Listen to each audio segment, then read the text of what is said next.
오늘 우리에게 주시는 하나님의 말씀은 마태복음 6장 1절에서 4절까지의 말씀입니다. 이것은 하나님의 말씀입니다. 하나님의 복된 말씀을 들으십시오. 사람에게 보이려고 그들 앞에서 너희 의를 행치 않도록 주의하라. 그렇지 아니하면 하늘에 계신 너희 아버지께 상을 얻지 못하느니라. 그러므로 구제할 때 외식하는 자가 사람에게 영광을 얻으려고 회당과 거리에서 하는 것 같이 너희 앞에 나팔을 불지 말라. 진실로 너희에게 이르노니 저희는 자기 상을 이미 받았느니라. 너는 구제할 때 오른손에 하는 것을 왼손이 모르게 하여 내 구제함이 은밀하게 하라. 은밀한 중에 보시는 너희 아버지가 갚으시리라. 아멘. 오늘 읽은 말씀을 통해서 구제의 가면을 쓴 우상숭배라는 제목으로 하나님의 말씀을 선포하겠습니다. 여러분, 다른 누군가를 돕는 자선 사업에 대해서 어떻게 생각하십니까? 아마 다들 좋은 일이라고 생각하실 것입니다. 자신이 노력해서 얻은 돈으로 다른 이들을 돕는 일은 그야말로 선한 일이다라고 평가할 수 있습니다. 기업가들이나 연예인들이 엄청난 거금을 기부했다는 소식을 들으면 그야말로 대단한 사람이다라는 칭송이 우러러 나옵니다. 이것은 예수님 시대에도 마찬가지였습니다. 당시 사람들에게 있어서 가난한 이들을 구제하는 것은 아주 중요한 일이었습니다. 그래서 경건한 종교 지도자들은 모두 다 구제에 참여했습니다. 사람들은 많은 돈을 구제하는 사람들을 보면서 대단한 사람이라고 치켜 세우곤 했던 것입니다. 우리는 성경에 나오는 바리새인과 서기관이라고 하면 부정적인 이미지가 먼저 떠오르지만 사실 그들은 백성들의 존경을 한 몸에 받던 자들입니다. 그들은 자신이 가진 재산 중 일부를 가난한 자들을 위해 기꺼이 내어 놓았습니다. 사람들은 진심으로 종교 지도자들을 존경했습니다. 예수님이 활동하시던 1세기 당시의 눈으로 볼 때 그들이야말로 종교 지도자들이야말로 세상을 밝게 비추는 빛이었습니다. 그런데 오늘 마태복음 6장에서부터 예수님은 아주 충격적인 말씀을 하십니다. 바리새인과 서기관들처럼 행하지 말라 하십니다. 구제도 많이 하고 기도도 많이 하고 금식도 자주 하는 그들을 본받지 말라는 것입니다. 왜 그런 말씀을 하실까요? 오늘은 바로 그 말씀을 함께 살펴보도록 하겠습니다. 세 가지로 살펴봅니다. 먼저 첫째로 보이려는 구제는 구제의 가면을 쓴 우상숭배입니다. 보이려는 구제는 구제의 가면을 쓴 우상숭배입니다. 구약 말씀을 잘 알았던 바리새인과 서기관들은 신명기의 말씀에 따라서 구제하기를 힘썼습니다. 그래서 그들은 기도, 금식, 그리고 그와 함께 구제를 이 세 가지를 경건의 3대 요소라고 부를 정도였습니다. 그래서 그들은 구제하는 것을 의를 행하는 것이다 라고 표현하기도 했습니다. 심지어 당시에는 수입에 비해서 과도하게 구제에 힘쓰는 사람들도 있었습니다. 그래서 수입의 20% 이상을 구제하지 못하도록 규제를 만들기도 했습니다.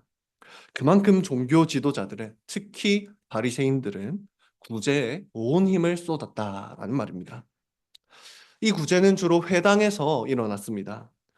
회당에는 가난한 자들을 위한 구제함이 있었고 사람들은 그 함에 물품이나 돈을 넣어서 구제에 참여했습니다. 많은 물품과 돈을 넣은 사람일수록 사람들의 칭찬을 받곤 했습니다. 사람들은 이 성전뿐만 아니라 길거리에서도 가난한 사람들에게 구제를 행하곤 했습니다. 이처럼 당시 구제는 경건의 핵심 요소였습니다. 바로 그렇기 때문에 예수님의 제자들도 구제에 힘써야 한다라고 생각하고 있었습니다. 심지어 예수님은 앞선 마태복음 5장 20절을 보면 이렇게 말씀하셨습니다. 너희 의가 서기관과 바리새인보다 더 낫지 못하면 결단코 천국에 들어가지 못하리라 하셨습니다. 바리새인보다 더 의로워야 한다는 말입니다. 그래서 이 말씀을 들은 제자들은 적어도 바리새인들보다는 더 열심히 구제해야 천국 백성이구나 라고 생각을 했을 것입니다. 그런 생각을 하고 있던 제자들에게 예수님이 말씀하십니다. 구제를 해야 한다 하십니다. 하지만 특별히 주의해야 할 사항이 있다라고 말씀합니다. 그것이 바로 오늘 본문입니다. 1절 앞부분을 보시면 이렇게 되어 있습니다. 이 사람에게 보이려고 그들 앞에서 너희 의를 행치 않도록 주의하라 하십니다. 앞서 말씀드렸던 것처럼 1절에 있는 의를 행한다라는 것은 곧 구제를 뜻합니다. 예수님은 구제를 하되 사람들 앞에서 구제를 하지 않도록 주의하라 하십니다. 특별히 여기서 핵심 표현은 사람에게 보이려고입니다. 즉 사람들에게 드러내려는 의도를 가지고 구제하면 안 된다라는 말입니다. 여러분 뉴스를 보면 가끔 어떤 운동선수나 연예인이 엄청난 액수를 기부했다는 그런 기사들이 실리곤 합니다. 그리고 사람들은 그런 기사를 보면서 자극을 받아서 자신도 그 자선 사업에 동참하기도 합니다. 그런 점에서 볼 때 오히려 공개적으로 구제하는 것이 더 좋은 일 아니겠습니까? 또 예수님의 제자들이 공개적으로 구제를 많이 하면 사람들도 이 예수님의 제자들을 칭찬하지 않겠습니까? 그러나 오늘 예수님은 분명하게 말씀하십니다. 사람들 앞에서 사람들에게 보이려고 구제하지 말라고 말입니다.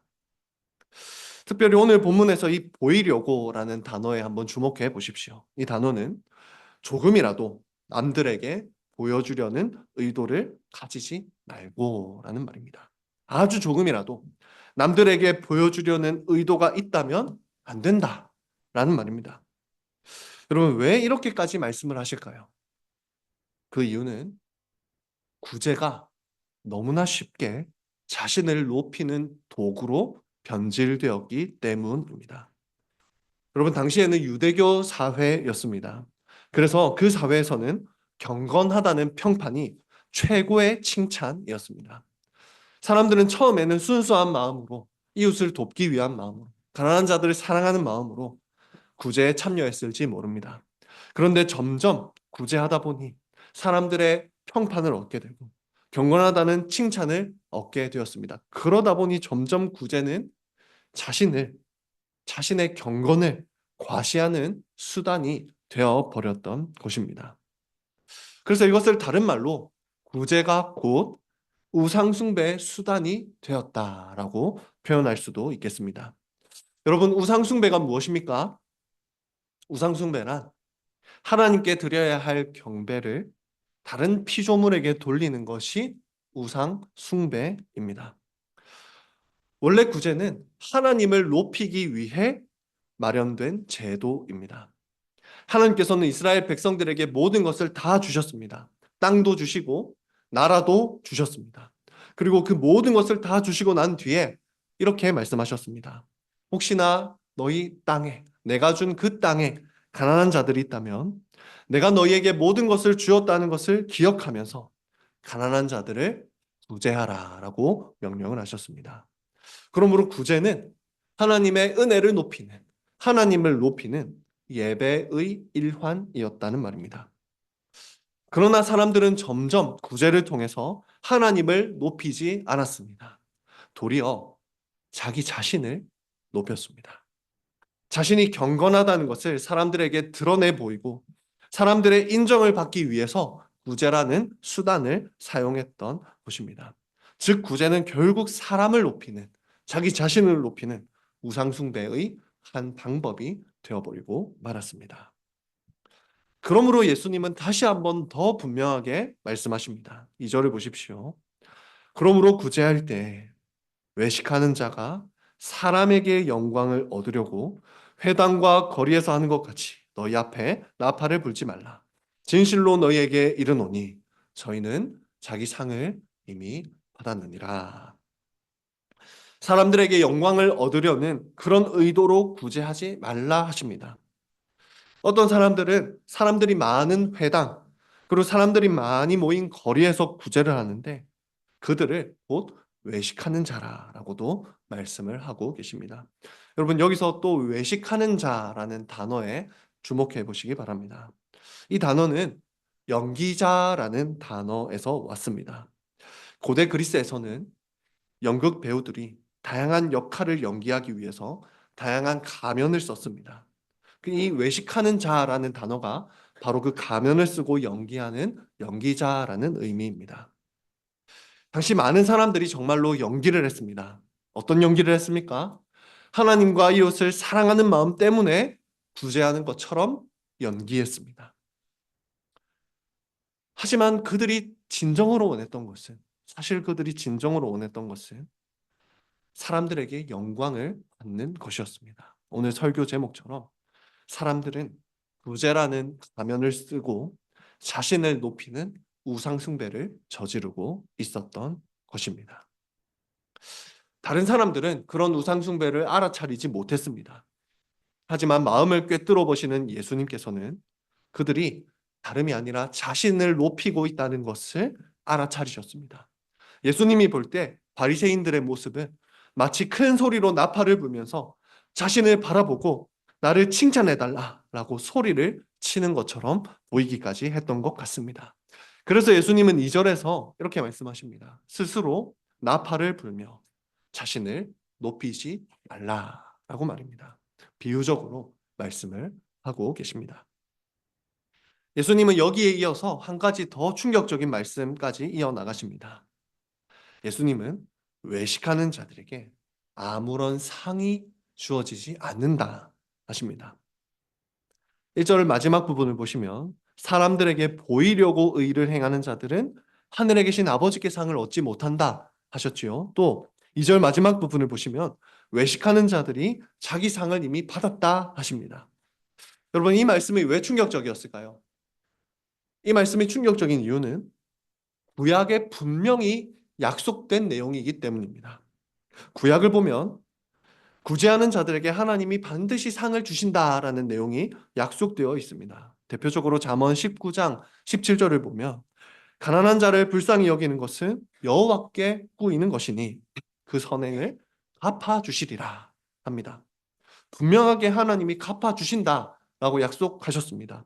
하지만 예수님은 분명하게 하나님께서 그들에게 상을 주시지 않는다 하십니다.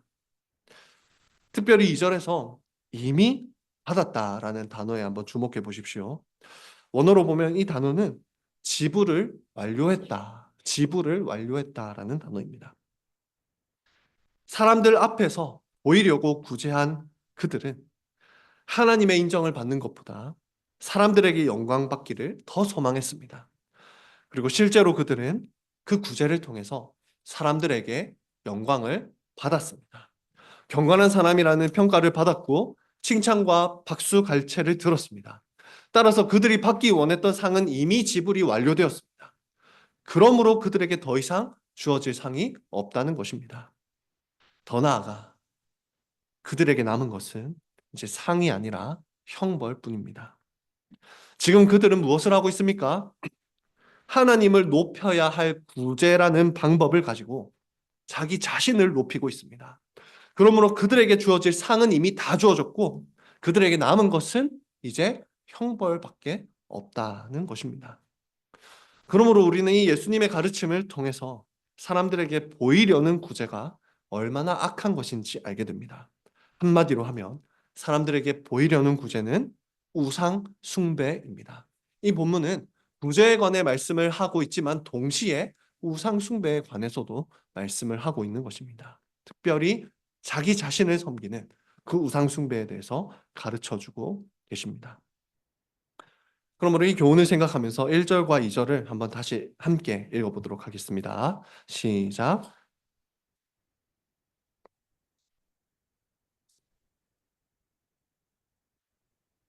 하늘에 계신 너희 아버지께 상을 얻지 못하느니라. 그러므로 구제할 때 회당과 거리에서 하는 것 같이 너희 앞에 나팔을 불지 말라. 진실로 너희에게 이르노니 저희는 자기 상을 이미 받았느니라. 아멘. 여기서 첫 번째 교훈을 반복합니다. 오히려는 구제는 구제의 가면을 쓴 우상 숭배입니다. 이어서 두 번째 교훈을 살펴보겠습니다. 우리가 바로 구제의 가면을 쓴 우상 숭배자들입니다. 우리가 바로 구제의 가면을 쓴 우상 숭배자들입니다. 성도 여러분, 그렇다면 어떻게 해야 될까요? 구제를 하지 말아야 될까요? 그렇지 않습니다. 구제는 성도들이 반드시 해야 하는 일입니다. 그렇다면 어떻게 해야 우상 숭배가 아니라 올바르게 구제를 할 수 있습니까? 예수님은 이렇게 하라고 가르치십니다. 예수님을 믿지 않는 분들도 너무나 잘 아는 구절이지요. 3절입니다. 너는 구제할 때에 오른손에 하는 것을 왼손이 모르게 하여 라고 말씀합니다. 오른손이 하는 일을 왼손이 모르게 하라. 여기서 3절을 원어로 다시 보면 너의라는 단어가 3번이나 반복되면서 강조되고 있습니다. 그래서 원어의 뉘앙스를 조금 더 살려보자면 너의 구제 가운데 너의 왼손이 하는 일을 너의 오른손이 하는 일을 너의 왼손도 모르게 하라라는 의미입니다. 이 말씀이 도대체 어떤 의미일까요? 여러분, 당시에는 구제금을 넣을 때 주로 오른손으로 구제금을 구제함에 넣었습니다. 사람들은 그렇게 자신의 오른손으로 구제금을 넣고 난 뒤에 그 오른손으로 한 일을 너무나 대단하게 여겼습니다. 하루 종일 자신이 얼마나 대단한 일을 했는지, 자신이 얼마나 경건한 사람인지 스스로 구제를 하고 그 스스로 자부심을 느꼈다는 것입니다. 처음에는 사람들에게 자랑하지 않고 혼자만 자부심을 느꼈을 수 있습니다. 하지만 시간이 흐르면서 다른 사람들도 내가 얼마나 대단한 일을 했는지, 내가 얼마나 경건한 사람인지 알아주기를 바라는 마음이 점점 더 일어나기 시작했습니다. 그러다가 결국 그 사람들이 사람들에게 보이려는 목적으로 구제를 행하게 되었던 것입니다. 여러분, 지금 문제가 무엇입니까? 자신의 오른손으로 행한 이 구제를 스스로 대단하게 여기는 그 마음이 문제입니다. 스스로를 대단하게 여기는 바로 그 마음이 결국 다른 사람들에게 자신이 행한 일을 과시하게 만들었습니다. 그러므로 오른손이 행한 그 일을 왼손이 모르게 하라, 이 말씀은 내가 행한 그 일을 스스로 대단하게 여기지 말라라는 말입니다. 대신 당연한 일로 여기고 완전히 잊어버리라 라는 말씀이 바로 오른손이 한 일을 왼손이 모르게 하라 라는 것입니다. 여러분, 그런데 한번 잘 생각해 보십시오. 우리가 분명히 오른손으로 어떤 일을 했습니다. 그런데 어떻게 우리의 왼손이 그 일을 모르게 할 수가 있겠습니까? 어떻게 그것이 가능합니까? 우리는 이 말씀을 보면 불가능하다라고 생각하기 쉽습니다. 그런데 여러분, 잘 생각해 보면 놀랍게도 우리는 정말로 오른손이 한 일을 왼손이 모르게 할 때가 있습니다. 여러분, 한 가지 질문을 드리겠습니다. 여러분은 어제 오른손으로 물을 몇 잔이나 마셨는지 기억하십니까? 네, 기억하시는 분이 아무도 안 계시죠? 네, 우리는 일부러 세지 않는 한 어제 우리의 오른손으로 물을 몇 잔이나 마셨는지 기억하지 못합니다. 여러분, 왜 기억하지 못합니까? 너무나 당연한 일이기 때문입니다. 그냥 당연한 일을 했을 뿐이기 때문입니다. 이처럼 우리는 너무나 당연한 일을 할 때 그 일을 완전히 잊어버립니다. 자부심을 느끼지도 않습니다. 어제 내가 오른손으로 물을 15번이나 마셨다, 자부심을 느끼시는 분 계십니까? 아무도 없을 것입니다. 우리는 당연한 일을 할 때 오른손이 한 일을 왼손도 모르게 한다라는 것입니다. 여러분, 예수님의 말씀이 바로 그런 말씀입니다. 여러분, 우리가 누군가를 도왔습니까? 구제했습니까? 만약 하루 종일 내가 얼마나 큰 돈을, 얼마나 큰 희생을 치렀는지 생각한다면 우리는 오른손이 한 일을 왼손이 알게 한 것입니다.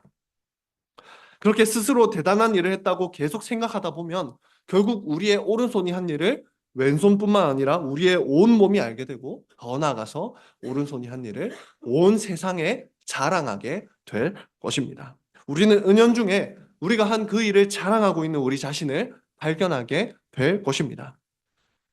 여러분, 그러나 우리가 누군가를 돕고 나서 우리가 너무나 당연한 일을 행한 듯이 여기고 잊어버린다면 비로소 그때 우리는 오른손이 한 일을 왼손이 모르게 한 것입니다. 이처럼 여러분, 우리가 선한 구제를 하면서도, 선한 일을 하면서도 그것을 대단한 일로 여기지 않을 때 비로소 우리는 은밀하게 구제할 수 있습니다. 이것을 기억하면서 3절과 4절을 한번 다시 눈으로 보시기 바랍니다. 너의 오른손이 하는 일을 왼손이 모르게 하여 내 구제함을 은밀하게 되도록 하라 하십니다. 여러분, 3절 마지막에 있는 이 하여라는 단어 대신 함으로써를 넣어 보시면 이 구절을 더 분명하게 알 수 있습니다. 즉, 이 말은 오른손이 하는 것을 왼손이 모르게 함으로써 내 구제함이 은밀하게 할 수 있다라는 단어입니다. 여러분, 우리가 다른 사람에게 우리의 구제를 자랑하지 않고 은밀하게 스스로 구제할 수 있는 방법은 단 하나입니다. 무엇입니까? 우리 스스로가 그 구제를 너무나 대단하게 여기지 않는 것, 우리가 그 구제를 선행을 자랑거리로 여기지 않는 것, 바로 그때 우리는 오른손이 한 일을 왼손이 모르게 할 수 있다는 것입니다. 바로 그때, 그리고 우리는 다른 사람에게도 우리가 한 일을 자랑하지 않을 수가 있습니다. 나 자신을 높이지 않을 수가 있습니다. 바로 그것이 하나님께서 원하시는 구제다라는 것을 우리에게 말씀해 주고 계십니다.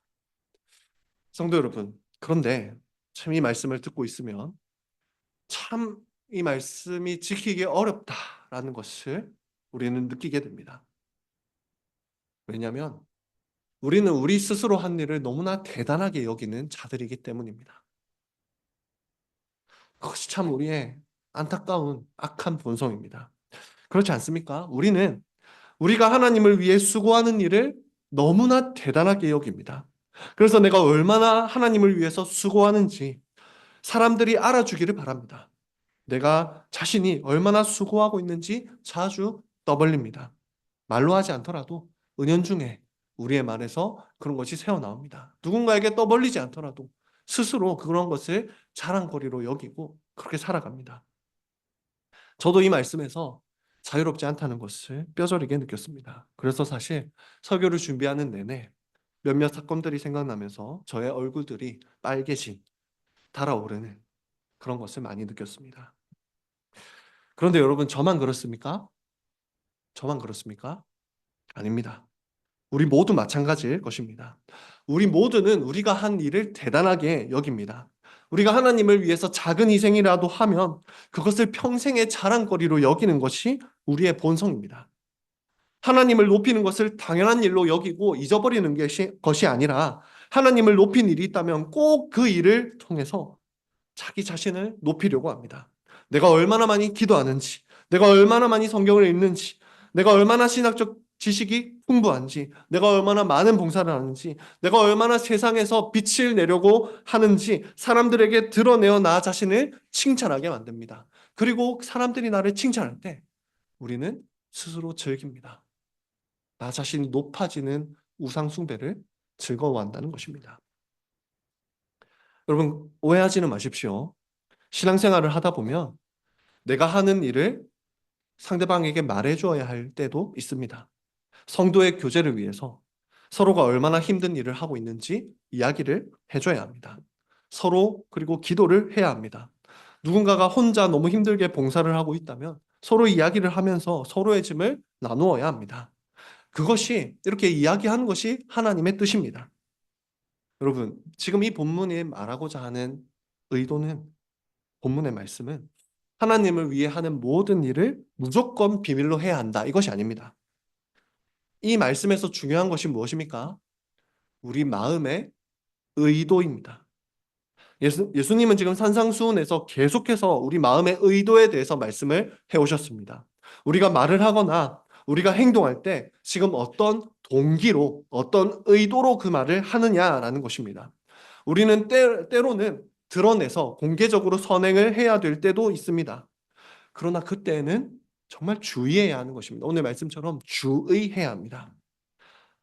우리가 자신을 높이려는 의도가 아니라 하나님께 받은 은혜에 당연하게 여기는 마음으로, 당연한 감사의 마음으로 하나님을 높이려는 의도로 그 일을 하고 있는지 돌아보아야 한다는 것입니다. 반대로 우리는 남들이 아무도 모르는 비밀스러운 선행을 할 수도 있습니다. 그러나 그때에도 만약 내가 나 자신의 선행을 대단하게 여기는 마음이 있다면 그것은 오늘 말씀을 어긴 것입니다. 그것은 내가 아무도 모르는 은밀한 곳에서 선행을 했다 할지라도 그것을 내가 스스로 대단하게 여기고 그것을 가지고 나 자신을 높이고 있다면 그것은 곧 우상숭배를 했다는 말입니다. 그러므로 이 말씀 앞에서 우리가 해야 될 일은 우리의 마음의 중심을 돌아보는 일입니다. 내가 지금 나의 행동으로, 나의 삶으로 나 자신을 높이고자 하는지 아니면 정말로 상대방에게 위로를 주기 위해서 지금 그 말과 행동을 하는 것인지 상대방을 돕기 위해서 그 말과 행동을 하는 것인지 점검해 보아야 한다는 것입니다. 나를 인정해 달라고 상대방에게 어떤 말을 하고 있는지 아니면 정말로 상대방을 사랑하고 하나님을 높이려는 마음으로 그 말을 하는지 우리의 마음의 의도를 주의 깊게 돌아보라. 이것이 예수님의 말씀입니다. 여러분 이 말씀으로 서로를 정죄하지는 않기를 바랍니다. 네가 지금 그렇게 하는 것은 너 자신을 높이는 일이야 라고 그렇게 서로에게 말하지는 않기를 바랍니다. 사실 듣는 상대방은 우리가 어떤 의도로 그런 말을 하는지 모릅니다. 그런 말을 하는지 알 수 없습니다. 그러나 우리 자신은 잘 압니다. 우리가 지금 어떤 의도로 나를 높이고자 하는 마음으로 의도로 그 말을 하는지 아닌지 우리 자신은 잘 알고 있다는 말입니다. 여러분 이 말씀에 따라서 우리가 어떤 의도를 가지고 행동하고 말하고 있는지 날마다 점검해 보시기 바랍니다. 여러분 그러면 우리는 소스라치게 놀라게 될 것입니다. 우리가 얼마나 자주 사람들 앞에서 나 자신을 높이려고 일부러 사람들에게 보이려고 말과 행동을 하고 있는지 우리가 발견하게 될 것입니다. 나 자신을 높이려는 이 마음이 얼마나 강한지 우리가 스스로를 점검해 볼 그때야 비로소 직면하게 될 것입니다. 여러분 어쩌면 오늘 이 말씀을 듣고 이 말씀은 나와는 별 상관이 없다라고 느끼시는 분이 계실지도 모르겠습니다. 나는 별로 나 자신을 높이지 않는데 난 딱히 자랑하지 않는데 심지어 자랑할 거리가 없어서 별로 자랑하지 않는데 이런 생각을 하시는 분이 계실지도 모르겠습니다. 여러분 그런 분들이 더 위험합니다. 우리는 나도 모르는 사이에 나 자신을 계속 높이고 있습니다. 그러므로 우리는 이 예수님의 말씀 앞에서 진실하게 자신을 돌아봐야 하는 것입니다. 바로 그때 우리가 얼마나 죄성에 젖어 있는지 깨닫게 될 것입니다. 그러므로 이 예수님의 명령은 우리의 죄악상을 드러냅니다. 우리의 본성은 하나님이 아니라 나 자신을 높이려고 합니다. 그 마음을 이 교훈을 생각하면서 한번 3절과 4절 한번 함께 읽도록 하겠습니다. 시작. 너는 구제할 때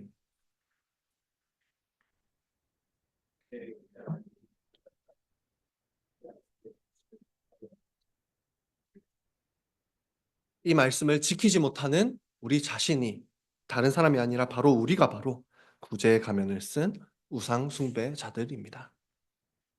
이것이 두 번째 교훈이었습니다. 마지막 세 번째 교훈입니다. 오직 복음만이 우리의 우상 숭배를 그치게 합니다. 오직 복음만이 우리의 우상 숭배를 그치게 합니다. 이처럼 우리는 본성적으로 우리 자신을 높이고자 하는 마음이 있습니다. 우리는 본성적으로 우상 숭배의 자들입니다. 나 자신을 높이지 않고서는 견디지 못하는 자들입니다. 그래서 오늘 이 말씀은 우리들이 지키기에는 너무 무거워 보입니다. 도무지 지키지 못할 것 같습니다. 그렇다면 예수님은 지금 지키지 못할 명령을 우리에게 주셨을까요? 그렇지 않습니다. 이 말씀대로 살아갈 수 있는 방법이 딱 한 가지가 있습니다. 그것은 바로 복음을 진정으로 믿는 것입니다. 여러분 잘 생각해 보십시오. 복음이 무엇입니까? 복음은 지옥에 떨어져야 마땅한 우리가 예수 그리스도로 인해 대속을 받았다는 것이 복음입니다. 우리를 사랑하신 주님께서는 우리가 지옥에 떨어지지 않도록 우리를 값주고 사시고 우리가 이 땅에서 자신을 위해 살도록 하셨습니다. 다른 말로 하면 우리의 모든 것이 다 하나님의 것이라는 말입니다. 우리는 우리의 것이 아닙니다. 하이델베르크 교리문답의 표현처럼 나는 나의 것이 아니요 몸도 영혼도 나의 신실한 구주 예수 그리스도의 것입니다. 믿으십니까? 이것이 복음입니다. 우리 자신이 예수님의 것이라는 이 복음을 진정으로 믿는 자는 몸과 영혼으로 하나님의 뜻에 따라 행하는 것을 당연하게 여깁니다. 반복합니다. 우리 자신이 예수님의 것이라는 이 복음을 진정으로 믿는 자는 우리의 몸과 영혼으로 하나님의 뜻에 따라 행하는 것을 대단하게 여기지 않고 당연하게 여깁니다. 여러분, 예를 들어 보겠습니다. 은행에서 일어나는 일을 한번 생각해 보십시오. 은행 직원은 어떤 일을 합니까? 고객의 돈을 잘 받아두었다가 나중에 고객이 필요할 때 다시 돌려줍니다. 또 고객이 요청하면 돈을 송금해 주기도 합니다. 은행 직원이 고객의 돈을 가지고 누군가에게 송금을 하거나 하는 일은 특별한 일이 아니요, 당연한 일입니다. 왜입니까? 그 돈은 고객의 돈이기 때문입니다. 마찬가지로 정말로 우리의 몸과 영혼이 하나님의 것이라고 믿는 사람은 몸과 영혼으로 다른 이들에게 선한 일을 하는 것을 당연하게 여깁니다. 정말 우리가 가진 모든 것이 예수님의 것이라고 믿는다면 제 아무리 큰 돈을 구제금으로 내놓았다 하더라도 스스로 대단하게 여기지 않을 수 있다는 말입니다. 여러분, 보이십니까? 이 모든 문제의 근원은 자신이 한 일을 스스로 대단하게 여기는 그 마음에 있습니다. 그러나 정말로 자신이 예수 그리스도의 것임을 믿는 자는 어떤 선행을 하더라도, 아무리 큰 선행을 하더라도 그 선행을 대단한 것으로 여기지 않을 수 있습니다. 그리고 그 선행으로 스스로를 높이지 않을 수 있습니다. 이처럼 오직 복음을 믿는 자만이 자신을 높이려는 이 우상 숭배를 그치고 하나님을 높일 수가 있다는 말입니다. 여러분, 그런데 참 놀라운 것은 예수님은 우리가 하나님께 받은 모든 것을 가지고 더 열심히 선행을 하게 하시려고 또 약속까지 더해 주셨습니다. 여러분, 참 놀라운 것은 우리가 이렇게 하나님의 것을, 우리의 모든 것이 하나님의 것이지요. 이 하나님의 것을 하나님의 뜻대로 사용할 때 하나님께서는 그것을 갚아주신다는 것입니다. 여러분, 여기서 우리는 아직 알게 되는 것이 있습니다. 우리와 하나님과의 관계는 하나님이 우리에게 돈을 맡기신 고객이고 우리가 은행원인 그런 관계가 아닙니다. 은행원과 고객의 관계가 아닙니다. 우리와 하나님의 관계는 어떤 관계입니까? 아버지와 자녀의 관계입니다. 여러분, 아버지가 자녀에게 용돈을 주지요. 그러던 어느 날 아버지의 생일이 다가왔습니다. 자녀는 어떤 돈이 있겠습니까? 아버지께 받은 그 용돈을 가지고 그 아버지의 생일 선물을 삽니다. 그리고 아버지에게 이제 그 생일 선물을 줍니다. 그때 아버지가 어떻게 합니까? 내 돈을 가지고 왜 쓸데없는 일을 했냐? 네가 돈 벌어서 선물 사와야지, 이렇게 말하는 아버지가 있습니까? 아무도 없습니다. 용돈을 주고 있다면 그 용돈을 가지고 아버지를 위해 사용하는 그 자녀를 너무나 사랑스럽게 여기고 그 자녀에게 아버지의 사랑을 풍성하게 부어줄 것입니다. 마찬가지입니다. 여러분, 하나님은 우리의 아버지이십니다. 우리에게 있는 것은 다 아버지 하나님께 받은 것이지요. 우리의 모든 것은 다 아버지 하나님의 것입니다. 우리가 이 아버지 하나님의 것으로 하나님을 사랑하는 마음, 하나님의 뜻에 따라 사용할 때 하나님 아버지는 기뻐하신다라는 것입니다. 그래서 예수님이 이렇게 말씀하십니다. 다시 4절을 보십시오. 내 구제함이 은밀하게 하라. 은밀한 중에 보시는 너의 아버지가 갚으시리라. 사실 전부 하나님에게서 온 것이지만 그것으로 하나님을 높였을 때 하나님은 오히려 그것을 기쁘게 여기시고 상을 주신다라는 것입니다. 여러분, 그렇다면 하나님이 주시는 상은 어떤 것일까요? 하나님은 자기 자신을 우리에게 상으로 주십니다. 자녀가 아버지께 받은 것으로 아버지께 선물을 사드리면 아까 말씀드렸듯이 아버지는 자녀에게 자신의 사랑을 풍성하게 또 경험하게 해줍니다. 마찬가지로 우리가 하나님을 높이려는 마음으로 구제하고 선행을 행할 때 하나님은 하나님 자신을 우리에게 더 풍성히 내어주실 것입니다. 하나님이 우리의 아버지시라는 것을 더 풍성하게 깨닫게 하시고 경험하게 해주실 것입니다. 그렇게 하나님이 자신의 아버지이심을 풍성하게 깨닫는 자들은 더 즐거이 하나님께 받은 모든 것을 하나님을 위해 사용하는 자가 됩니다. 또 더 깊이 하나님을 누리는 이런 은혜의 선순환이 계속해서 일어나게 되는 것입니다. 여러분, 그리고 이렇게 당연한 듯이 자신의 모든 몸을 가지고 당연하게 하나님을 높이는 자는 이 땅에서와 저 땅에서 영원히 하나님이 자신의 아버지가 되어 주신다는 것을 충만하게 누리게 될 것입니다. 이것이 바로 우리가 은밀한 중에 구제를 행할 때 하나님께서 우리에게 갚아주시는 상입니다.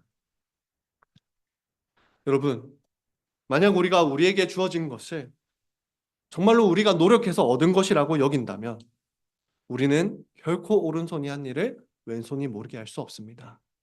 내가 피땀 흘려서 돈을 벌었는데 그 돈을 가지고 어떻게 남을 위해 당연한 듯이 쓸 수 있겠습니까?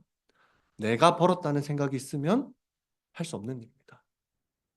하지만 하나님께서 허락하셨다라는 믿음이 있을 때 우리는 기꺼이 즐거운 마음으로 구제할 수 있다는 것입니다. 우리가 가진 소유, 우리가 가진 생명, 우리가 가진 시간, 이 모든 것이 다 하나님의 것임을 믿을 때 어떻게 됩니까? 우리는 은밀한 중에 항상 계속해서 우리의 모든 몸으로 하나님을 위해 사용하게 되는 것입니다. 우리의 것이 다 하나님의 것임을 믿는 것 외에는 오른손이 한 일을 왼손이 모르게 할 수 없습니다. 따라서 오늘 말씀을 요약하면 너희가 하나님께 받은 모든 것으로 너희 자신을 높이는 그 우상 숭배를 그치고 이제는 너희가 하나님께 받은 모든 것으로 하나님만을 높이라라는 명령이자 복음입니다. 여러분, 마지막으로 이 말씀을 지키기 위해 우리가 한 가지 꼭 기억해야 할 진리가 있습니다. 이 말씀을 지키기 위해 우리가 날마다 생각하고 기억해야 할 진리가 있습니다. 그 진리는 바로 하나님은 우리에게 정말로 자신의 모든 것을 주셨다는 것입니다. 자신의 모든 것을 주셨습니다. 여러분, 하나님께 있어서 자신의 모든 것이 무엇일까요? 부모 여러분 한번 생각해 보십시오. 부모에게 자신의 모든 것이 무엇입니까? 자녀입니다. 마찬가지로 하나님께 있어서 자신의 모든 것이 무엇일까요? 하나님의 모든 것은 사실 독생자 예수 그리스도이십니다. 하나님은 자신의 모든 것이신 그 예수 그리스도를 우리에게 내어 주셨습니다. 매번 자기 자신을 높이는 이 우상 숭배자들을 위해서 자신의 가장 사랑하는 아들을 아낌없이 다 내어 주셨다는 말입니다. 하나님은 예수님의 몸도 예수님의 영혼도 우리를 위해 내어 주셨습니다. 우리를 위해 모든 지옥의 고통을 다 당하게 하셨습니다. 우리를 얻으시려고 하나님은 자신의 모든 것을 먼저 우리에게 다 주셨던 것입니다. 기억하십시오. 우리의 모든 것이 하나님의 것으로 바치기 전에, 우리의 모든 것을 하나님의 것으로 바치기 전에 먼저 하나님이 자신의 모든 것을 우리에게 다 내어 주셨습니다. 여러분, 바로 이 진리를 기억할 때 우리는 정말로 우리에게 있는 모든 것을 하나님을 높이는 데 사용하게 됩니다. 우리에게 아들을 내어주신 모든 것을 주신 하나님을 생각할 때마다 우리에게 주어진 모든 것이 다 하나님의 것임을 믿게 됩니다. 그때 우리는 우리에게 맡겨진 모든 것을 하나님의 뜻대로 하나님을 높이는데 사용할 수 있습니다. 그것을 가지고 나 자신을 높이는 우상 숭배를 그치게 할 수 있다는 말입니다. 그러므로 하나님이 우리에게 아들을 주셨다는 이 복된 진리를 믿으시기 바랍니다. 이 복음을 믿으시기 바랍니다. 그때 우리는 우상 숭배에서 벗어나 하나님을 높이게 됩니다. 또한 우상 숭배자들이 기대할 수 없었던 상, 하나님을 아버지로 누리는 상을 얻게 될 것입니다. 이 교훈을 생각하면서 마지막 세 번째 교훈입니다. 세 번째 교훈, 오직 복음만이 우상 숭배에서 우리를 건져냅니다. 말씀을 정리하며 맺겠습니다. 오늘 우리는 마태복음 6장 1에서 4절을 통해서 구제에 관한 예수님의 말씀을 살펴보았습니다. 예수님은 구제에 관해 말씀하고 계시지만 사실 이 말씀은 동시에 자기 자신을 높이려는 우상 숭배에 관한 가르침이었습니다. 첫째로 보이려는 구제는 구제의 가면을 쓴 우상 숭배입니다.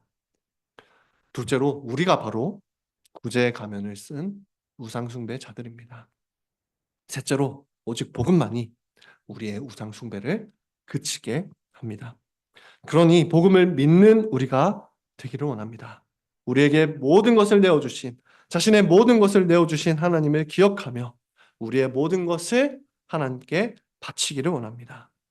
우리에게 있는 모든 삶으로 나 자신을 높이는 것이 아니라 하나님을 높이는 복이 우리 모두에게 있기를 성부와 성자와 성령의 이름으로 축원합니다. 아멘.